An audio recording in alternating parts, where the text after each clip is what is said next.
Welcome to me ఇంటి నేస్తం Lavanya. Upcoming రివ్యూలోకి వెళ్ళిపోదాం. రూప దీపక్ని పెళ్లి చేసుకోబోయే పెళ్లి కూతురు వాళ్ళ ఫ్యామిలీ ఫ్రాడ్ అని, వాళ్ళ దగ్గర డబ్బు లేకపోయినా ఉన్నట్లు నటిస్తున్నారని, వాళ్ళు తెచ్చిన నగలు కూడా గిల్ట్ నగలు అని దీపక్ అండ్ విజయాంబికని కన్విన్స్ చేయడానికి ట్రై చేస్తూ ఉంటుంది. సరే, ఈ నగలని ఎలా అయినా టెస్ట్ చేపిద్దామని అంటుంది విజయాంబిక. వెంటనే పెళ్లి కూతురు వాళ్ళ అమ్మ, లేదు టెస్ట్ చేపిస్తే మేము ఈ పెళ్లి జరగకుండా ఆపేస్తామని చాలా కాన్ఫిడెంట్గా చెప్తూ ఉంటారు. రూప విజయాంబిక అండ్ దీపక్ని కన్విన్స్ చేయడం చూస్తూ ఉంటారు సూర్యప్రతాప్. ఏంటి, ఏం జరిగిందక్క, అసలు ఏంటిదంతా అని అడుగుతారు సూర్యప్రతాప్. తమ్ముడు, నేను నగలు తీసుకుంటుంటే రూప వచ్చి ఇవి నిజమైన నగలు కావని, గిల్ట్ నగలని చెప్తుంది. ఈ పెళ్లి కూతురు వాళ్ళ ఫ్యామిలీ ఫ్రాడ్ అని చెప్తుంది అని విజయాంబిక రూప చెప్పిన విషయం అంతా చెప్తుంది సూర్యప్రతాప్తో. ఏయ్ రూప, అయినా నిన్ను ఆ ఫ్యామిలీ గురించి ఎంక్వైరీ చేయమని ఎవరు చెప్పారు? అక్క, నువ్వు ఎవ్వరి మాటలు పట్టించుకోవాల్సిన అవసరం లేదక్క. చూడండి, తను ఏదో తెలియక మాట్లాడింది. మీపై మాకు పూర్తిగా నమ్మకం ఉంది. మీ బంగారాన్ని మేము టెస్ట్ చేపిస్తే అప్పుడు మిమ్మల్ని కాదు, మమ్మల్ని మేము అవమానించుకున్నట్టే. ఎవరు చెప్పినా చెప్పకపోయినా, ఎవరు ఏమనుకున్నా ఈ పెళ్లి జరిగే తీరుతుంది. నేను చెప్తున్నాను అని సూర్యప్రతాప్ పెళ్లి కూతురు ఫ్యామిలీకి మాటిచ్చి అక్కడి నుండి వెళ్ళిపోతూ ఉంటారు. అయ్యో నాన్న, నేను చెప్పేది అని అంటారు. ఏయ్, పెళ్లిని ఆపి ఆ రాజుకి హెల్ప్ చేయాలనుకున్న నువ్వు నాతో మాట్లాడుతున్నావా? అక్క, తన మాటలు ఎవ్వరు పట్టించుకోవద్దు అని సూర్యప్రతాప్ అక్కడి నుండి వెళ్ళిపోతారు. ఇంకా రాజు చాలా బాధపడుతూ రూప కూడా ఇంత ప్లాన్ వేస్తే ఇలా అయిపోయిందేంటి అని బాధపడుతూ ఉంటుంది. విజయాంబిక, దీపక్, చూడు రూప, నువ్వు మాపై ఎందుకు ఇంకా కక్ష కట్టావో మాకు అర్థం కావట్లేదు, మమ్మల్ని ప్రశాంతంగా ఉండనివ్వు అని చెప్పి ఇంకా విజయాంబిక వాళ్ళు అలా వెళ్ళిపోతారు. ఇటువైపు పెళ్లి కూతురు ఫ్యామిలీ కూడా అక్కడి నుండి వెళ్ళిపోతుంది. ఇది ఇలా ఉండగా సూర్యప్రతాప్ తన రూమ్లో ఆలోచించుకుంటూ ఉంటారు. రూప కన్విన్స్ చేస్తున్న విధానం కానీ, రూప రాజుకి హెల్ప్ చేయడం కానీ ఇవన్నీ ఆలోచించుకుంటూ, లేదు రూప ఆ రాజు ఏం చెప్పాడో ఏంటో, రూప మనసులో ఏం తోచిందో ఏంటో, ఈ పెళ్లిని ఖచ్చితంగా ఆపాలని కంకణం కట్టుకున్నారు. అందుకే ఆ రాజు కూడా బయటికి వెళ్ళిపోయాడు. ఇప్పుడు ఏం చేయాలి? ఏం చేసినా ఈ పెళ్లి జరగాలి. కానీ రూపకి ఆ విషయం తెలియకూడదు. రూపకి అస్సలు తెలియకుండానే ఈ పెళ్లి జరిపించాలి. అలాంటప్పుడు నేను వాళ్ళతో మాట్లాడాలి అని సూర్యప్రతాప్ పెళ్లి కూతురు వాళ్ళ ఫ్యామిలీకి ఫోన్ చేస్తారు. ఏమండి, సూర్యప్రతాప్ గారు, సీఎం గారు కాల్ చేస్తున్నారండి అని వాళ్ళు కాల్ లిఫ్ట్ చేస్తారు. హలో, నేను మీతో కాస్త మాట్లాడాలి అనుకుంటున్నాను, ఇవాళ ఈవినింగ్ ఇంటికి రండి అని చెప్పి ఇంకా అలా ఇంటికి పిలిపిస్తారనమాట సూర్యప్రతాప్. ఇది ఇలా ఉండగా ఈవినింగ్ అవుతుంది. సూర్యప్రతాప్ దగ్గరికి దీపక్ పెళ్లి చేసుకునే ఫ్యామిలీ ఇంకా దీపక్ అందరూ ఉంటారు. కానీ రూప అక్కడ ఉండదు. అమ్మ సుమతి, రూప ఏం చేస్తుంది అని అడుగుతారు సూర్యప్రతాప్. తన రూమ్లోనే ఉంది బావగారు, పిలవమంటారా అని అడుగుతుంది సుమతి. వద్దమ్మా, తనకి తెలియకుండానే ఇదంతా జరగాలనే నేను చూస్తున్నాను. చూడండి, దీపక్కి ఈ అమ్మాయికి పెళ్ళి ఇంకా ఒక్కరోజే సమయం ఉంది. రేపే వీళ్ళ పెళ్ళి జరగబోతుంది. కానీ పెళ్ళి జరిగేది ఇక్కడ కాదు, గుడిలో అని చెప్తారు సూర్యప్రతాప్. గుడిలో పెళ్ళి అని విని ఒక్కసారిగా దీపక్ ఫ్యామిలీ షాక్ అయిపోతుంది. ఇంకా పెళ్లి కూతురు ఫ్యామిలీ కూడా ఒకరి మొహం ఒకరు చూసుకుంటూ ఉంటారు. తమ్ముడు, గుళ్ళో ఏంట్రా, ఎప్పుడు ఇంట్లో గ్రాండ్గా చేస్తాం కదా అని అంటుంది విజయాంబిక. లేదక్కా, ఇంకొక విషయం, గుడిలో కొండ పైన ఉన్న రామాలయంలో ఈ పెళ్ళి జరుగుతుంది.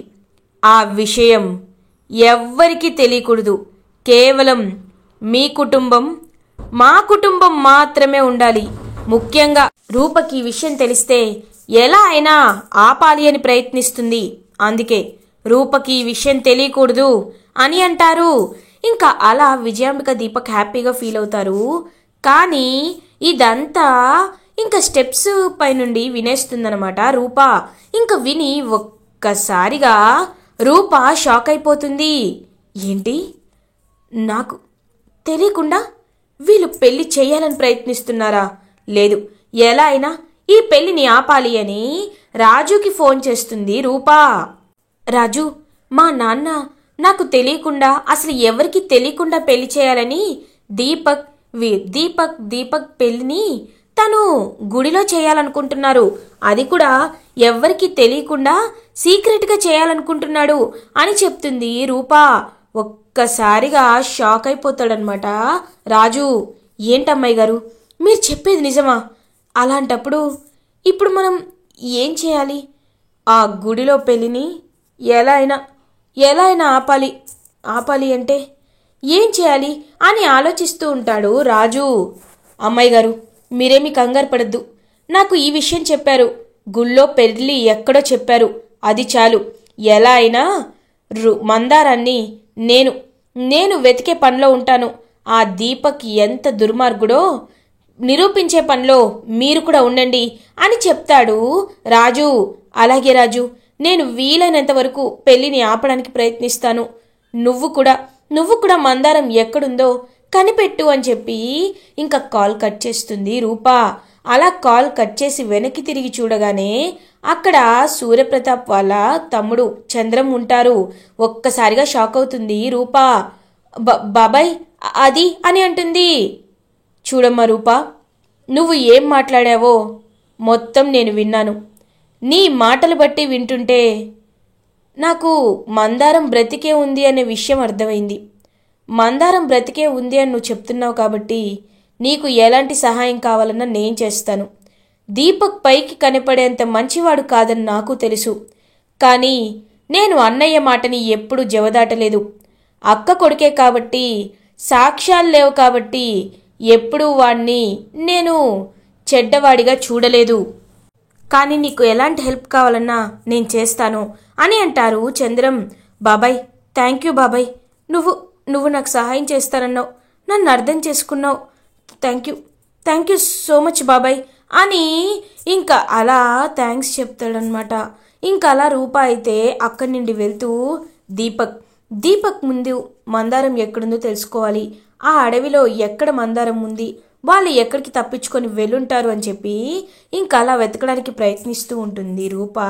ఇటువైపు రాజు కూడా వాళ్ళని వెతకడానికి ప్రయత్నిస్తూ ఉంటాడు. కరెక్ట్గా రూప ఏం చేసినా వాళ్ళు ఎక్కడికి వెళ్ళారో ఆలోచిస్తుంటే అర్థం కావటం లేదు. ఆ రేడియస్ లోపల ఎలాంటి ఆశ్రమాలు కూడా లేవు, మరి ఎక్కడ ఉండుంటారు అని ఇంకా రూప అటు ఇటు తిరుగుతూ ఆలోచిస్తూ ఉంటుంది. అప్పుడే ఇంకా విజయాంబికకి జీవన్ కాల్ చేస్తాడు. ఇంకా రూప అదంతా చూస్తూ ఉంటుందన్నమాట. రూప సీక్రెట్గా గమనిస్తూ ఉంటుంది. విజయాంబిక జీవన్తో మాట్లాడుతూ ఉంటుంది. హలో జీవన్, మందారం సేఫే కదా అని అంటుంది. ఒక్కసారిగా షాక్ అయిపోతుందనమాట. ఇంకా అలా తనైతే ఇంకా అలా షాక్లో ఉండిపోతుందనమాట రూప. అంటే మందారం జీవన్ దగ్గరుందా అని ఇంకలా చూస్తూ ఉండిపోతుంది. ఇంకప్పుడే అలా ఆలోచిస్తూ ఉంటుంది రూప. మేడం, మీరేమీ కంగారు పడకండి, తను నా దగ్గరే చాలా సేఫ్గానే ఉంది. మీరు ఆ విషయాల్ని ఎక్కువగా ఆలోచించొద్దు. ఎందుకంటే తను తప్పించుకోవడానికి వీలు లేకుండానే నేను చేశాను అని అంటాడు జీవన్. ఇంకొన్ని గంటల్లో మా దీపక్కి పెళ్ళైపోతుంది. దాని తర్వాత దాన్ని చంపేయి, ప్రాణాలతో ఉండనివ్వద్దు అని చెప్తారు. ఇంకా వెంటనే సరే మేడం అని జీవన్ కాల్ కట్ చేస్తాడు. ఇదంతా విని రూప ఒక్కసారిగా షాక్ అయిపోతుంది. అంటే మందారం ఆ జీవన్ దగ్గర ఉందన్నమాట. ఎలా అయినా మందారాన్ని తప్పించాలి. కానీ ఆ జీవన్ ఎక్కడున్నాడో ఎలా తెలుస్తుంది అని ఇంకా రాజు దగ్గరికి బయలుదేరుతుంది రూప. ఇది ఇలా ఉండగా జీవన్కి ఒక ఫోన్ కాల్ వస్తుంది. ఇదేంటి తను ఈ టైంలో ఫోన్ చేస్తుంది అని హలో అని అంటారు. జీవన్ వాళ్ళ వైఫ్ అవతల నుండి మాట్లాడుతూ ఉంటుంది. హలో ఏవండి, మీరు త్వరగా ఇంటికి రావాలి అని అంటుంది. ఏంటి కొత్తగా రెస్పెక్ట్ ఇస్తున్నావు? నేను ఇంటికి రావాలా? ఎందుకు అని అంటారు. ఏమండి, నాకు చాలా భయంగా ఉంది, మన ఇంట్లో అంతా మంటలు వస్తున్నాయి, మీరు త్వరగా రండి అని అంటుంది జీవన్ వాళ్ళ వైఫ్. అవునా, నేను ఇప్పుడే వస్తున్నాను, నువ్వు జాగ్రత్తగా ఉండు అని జీవన్ ఇంక వెంటనే బయలుదేరతాడు. రేయ్, మీరు జాగ్రత్తగా ఉండండి సరేనా, ఎట్టి పరిస్థితుల్లో అయినా మీరు ఆ మందారాన్ని విడిచిపెట్టద్దు అని ఇంకా అలా చెప్తాడనమాట జీవన్. సరే అన్న, మీరు వెళ్ళండి అని ఇంకా జీవన్ని అలా అప్పచెప్పేసి ఆ రౌడీలు అయితే చూసుకుంటూ ఉంటారు మందారంని, రాఘవని. ఇంకా రాఘవకి అప్పుడే కరెక్ట్గా ఒక చిన్న బ్లేడ్ లాంటిది దొరుకుతుంది. ఇంకా వెంటనే తన చేతుల్ని తడు విడిపించేసుకుంటాడనమాట రాఘవ. విడిపించి ఇంకా రౌడీలని బాగా అక్కడి నుండి కొట్టి వాళ్ళ చేతికి దొరికిన మట్టిని వాళ్ళ కళ్ళల్లో కొట్టేసి మందారాన్ని తీసుకొని తప్పించుకొని పారిపోతూ ఉంటాడు రాఘవ అండ్ మందారం. ఇది ఇలా ఉండగా జీవన్ ఇంటికి వస్తాడు. జీవన్ ఇంటికి వచ్చిన వెంటనే ఏమైంది ఏమైంది చెప్పు అని అడుగుతాడు. అక్కడ చూసేసరికి రూప ఉంటుంది. రూపం చూసి ఒక్కసారిగా షాక్ అయిపోతాడు జీవన్. తెలుసు, నువ్వు ఇలా చెప్తేనే వస్తావని తెలుసు, అందుకే నిన్ను ఇలానే రప్పించాను. ఎక్కడా ఎక్కడా మందారం ఎక్కడ దాచిపెట్టావు చెప్పు. జీవన్ తప్పించుకోవడానికి ప్రయత్నిస్తూ ఉంటాడు. వెంటనే జీవన్ని వాళ్ళ వైఫ్ అయితే ఇంకా గట్టిగా పట్టుకొని ఇంకా రూప అండ్ జీవన్ వాళ్ళ వైఫ్ ఇద్దరు కలిసి జీవన్ని కుర్చీకి కట్టేస్తారు. ఏయ్, నీ గురించి నాకు తెలుసు, ఇంకా ఎంతమందిని మోసం చేయాలనుకుంటున్నావు? దేవుళ్ళలాంటి సూర్యప్రతాప్ గారికి మళ్ళీ మోసం చేసి అవమానం చేయాలనుకుంటున్నావా? చీ, నీకింకా సిగ్గురాదా? చూడు, నువ్వు ఖచ్చితంగా నిజం చెప్పే తీరాలి. అమ్మాయి గారికి ఇంకా అన్యాయం చెయ్యొద్దు. చెప్పు, నిజం చెప్పు, ఎక్కడ దాచిపెట్టావు వాళ్ళని అని ఇంకా అడుగుతూ ఉంటారు రూప అండ్ జీవన్ వాళ్ళ వైఫ్. నేను చెప్పను అని గట్టిగా చెప్తాడు జీవన్. నాకు తెలుసు నువ్వు ఇలా అంటావని, అందుకే అని రూప పక్కకు తప్పుకునేసరికి అక్కడ రాజు ఉంటాడు. రాజుని చూసి ఒక్కసారిగా షాక్ అయిపోతాడు జీవన్. ఏంటి, చెప్పవా? ఎంత అడిగినా చెప్పవా అని ఇంకా బాగా కొడుతూ ఉంటాడనమాట జీవన్. రాజు జీవన్ని బాగా కొడుతూ ఉంటాడు. చెప్తాను నేను ఎక్కడ దాచిపెట్టానో చెప్తాను అని ఇంకా జీవన్ అయితే ఒక ప్లేస్ చెప్తాడు. ఇంకా ఆ ప్లేస్కి పరుగున వెళ్తారు రూప అండ్ రాజు. ఖచ్చితంగా పెళ్లి జరిగేలోపు ఎలా అయినా ఆపేయాలి అని చెప్పి ఇంకా అలా మందారం ఉన్న స్పాట్కి బయలుదేరుతారు రాజు అండ్ రూప. కానీ అక్కడికి వెళ్ళి చూసేసరికి అక్కడ రూప రాజు ఉండరు. ఎందుకంటే అప్పటికే వాళ్ళు తప్పించుకున్నారు కాబట్టి. ఇంకా మందారం అక్కడ లేకపోయేసరికి ఏమైంది, మందారం ఎక్కడా అని చుట్టూ వెతుకుతుంటే, సార్ వాళ్ళు మా నుండి తప్పించుకొని వెళ్ళిపోయారు అని రౌడీలు చెప్తారు. ఒక్కసారిగా షాక్ అయ్యి, ఇలా జరిగిందేంటి, ఇప్పుడు వీళ్ళు ఎక్కడికి వెళ్ళుంటారు అని ఆలోచిస్తూ ఉంటుంది రూప. రాజు, ఇప్పుడు ఎక్కడ వెళ్ళి వెతకాలి రాజు, వాళ్ళు ఎక్కడికి వెళ్ళారో ఏంటో అని ఇంక పాపం వెతుక్కుంటూ అలా వస్తూ ఉంటారు రూప అండ్ రాజు. ఇది ఇలా ఉండగా సూర్యప్రతాప్ వాళ్ళు ఇంకా కారులో అయితే బయలుదేరుతారనమాట. ఎలా అయినా ముహూర్తానికి అక్కడికి రీచ్ అవ్వాలి అని ఇంకా విజయాంబిక, దీపక్, సూర్యప్రతాప్ వీళ్ళందరూ కారులో అలా ఇంకా బయలుదేరుతూ ఉంటారు. కారులో కరెక్ట్గా వెళ్తూ ఉంటే అదే కార్కి కరెక్ట్గా అడ్డుపడతారు రాఘవ అండ్ మందారం. ఒక్కసారిగా రాఘవ అండ్ మందారాన్ని చూసి షాక్ అయిపోతాడనమాట సూర్యప్రతాప్, విజయాంబిక. అందరూ ఇంకా అలా షాక్లో ఉండిపోతారు. విజయాంబిక, సూర్యప్రతాప్, దీపక్ అందరూ అలా చూస్తూ ఉంటారు. మందారం అని ఇంకా వెంటనే అలా మందారం దగ్గరికి వెళ్తారు సూర్యప్రతాప్. రాఘవ, అయ్యగారు మీరు మాకు ఎదురుపడతారని మేము అనుకోలేదండి.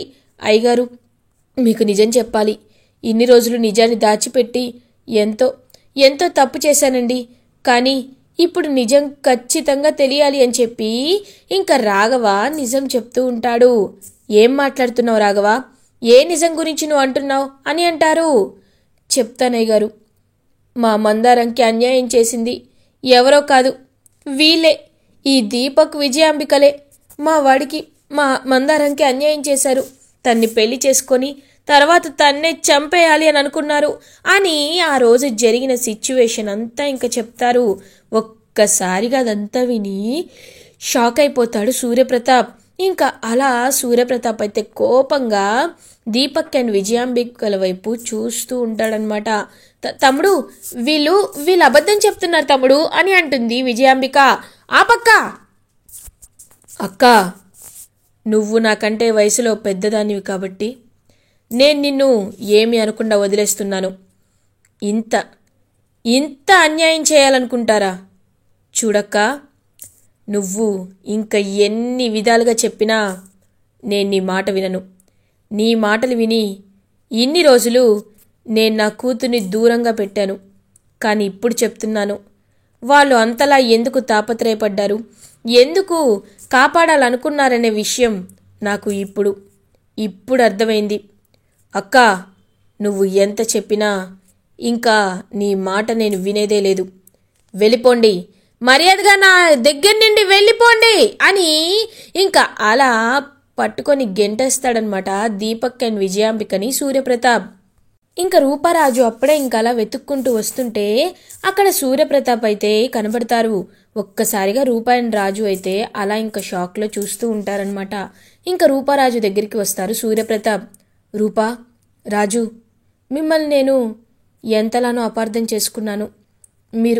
మీరంటే ఏంటి అనేది నాకు ఇవాళ తెలిసింది. నన్ను క్షమించండి అని అంటారు సూర్యప్రతాప్. అయ్యో నాన్న, మీరు మమ్మల్ని క్షమించమని అడగడం ఏంటి అని అంటుంది రూపా. లేదు, ఇన్నాళ్ళు నేను చాలా అహంకారంతో మిమ్మల్ని అర్థం చేసుకోకుండా మాట్లాడాను. కానీ ఇప్పుడు అర్థమవుతుంది. రూపా, రాజు, మీరు ఎప్పటికీ ఇంకా నాతోనే ఉండాలి, రండి అని ఇద్దరిని ఇంకా ఇంటి లోపలికి తీసుకువెళ్తూ ఉంటారనమాట. ఇంటికి తీసుకువెళ్తారు సూర్యప్రతాప్. అదంతా చూసి జెలస్గా ఫీల్ అవుతూ ఉంటారు దీపక్ అండ్ విజయాంబిక. ఇలా ఎపిసోడ్ ఎండ్ అవుతుంది. ఫర్దర్ ఎపిసోడ్ రివ్యూస్ ముందుగా మీకు కావాలి అనుకుంటే మా ఛానల్ని సబ్స్క్రైబ్ చేసుకోండి. Thanks for watching.